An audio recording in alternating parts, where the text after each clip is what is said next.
एक औरत हमारे घर के सामने किराए के मकान में रहती थी।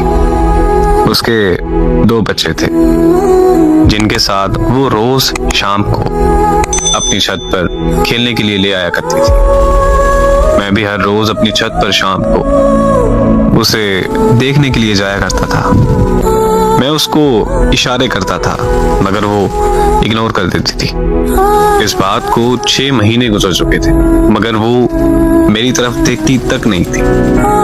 तब मेरी उम्र 18 साल थी और तब वो मुझसे काफी ज्यादा बड़ी थी, इसलिए शायद वो मुझे बच्चा समझकर इग्नोर कर देती थी। फिर एक दिन मुझे बुखार होने की वजह से मैं छत पर नहीं जा सका, तो वो औरत मेरी अयादत के लिए मेरे घर चली आई और मेरा हाल चाल पूछकर अपने घर वापस चली गई। उसका मेरी अयादत को आना मेरे लिए इस बात का इशारा था कि उसके दिल में भी मेरे लिए एहसास है। फिर जब मैं अगली शाम छत पर गया तो वो इशारों में मेरा हाल पूछने लगी। मैंने उसे इशारों में बताया कि हाँ मैं ठीक हूँ, तो वो मुस्कुराने लगी। 2 दिन बाद एक पर्ची पे मैंने अपना नंबर लिखकर उसकी छत पर फेंका और फिर उसने मुझे फोन किया तो मैंने उससे अपनी मोहब्बत का इजहार किया और पूछा कि क्या वो मुझसे शादी करेगी। तो वो हंसने लगी और उसने मुझे ये कहा कि तुम अभी बच्चे हो, तुम्हें समझ नहीं है कि तुम ये कह क्या रहे हो और किस से कह रहे हो। वो कहने लगी कि तलाकशुदा औरत से कोई शादी नहीं करता और मैं तो तलाकशुदा होने के साथ साथ 2 बच्चों की माँ भी हूँ। उसने मुझे कहा कि तुम अच्छे लड़के हो, बस हम दोस्ती तक रह सकते हैं। मैंने उससे मजीद शादी की जिद की तो उसने मुझे कहा कि अगर तुमने दोबारा शादी की बात की तो मैं तुमसे बात ही नहीं करूंगी।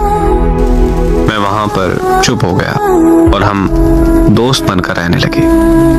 हम एक दूसरे से हर बात शेयर करते थे।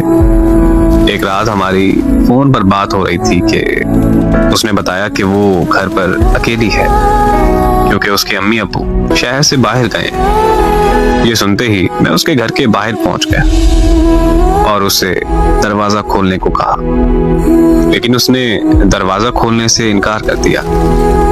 तो मैंने भी जिद कर ली कि मैं पूरी रात घर के बाहर बैठा रहूंगा। 2 घंटों की जिद के बाद आखिरकार उसने दरवाजा खोल ही दिया।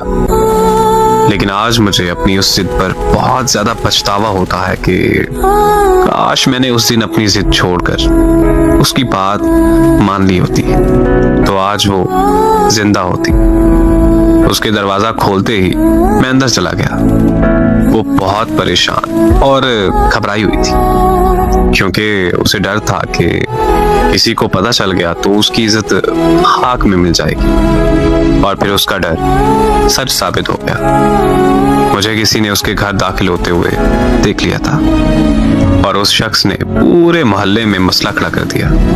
सारे मोहल्ले वाले इकट्ठा होकर उसके घर के बाहर आ गए। मैं छुप गया था लेकिन उन्होंने मुझे ढूंढ लिया था। मेरे घर वाले भी मोहल्ले वालों के साथ मौजूद थे।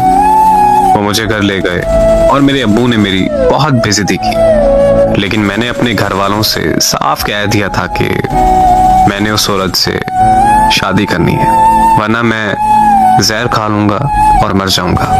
तो मेरे घर वाले मान गए और अगली सुबह उस औरत के माँ बाप वापस आने पर मोहल्ले में पंचायत बैठ गई। पंचायत में सब आ गए थे मगर वो और उसके माँ बाप नहीं आए। थोड़ी देर बाद खबर आई कि उस औरत ने जहर खा लिया है। मैं वहां से उसके घर की तरफ भागा, लेकिन मेरे पहुंचने से पहले वो मर चुकी थी। उसे इस दुनिया से गए 8 साल हो गए, लेकिन मैं आज तक उसे भूलकर किसी और का नहीं हो सका।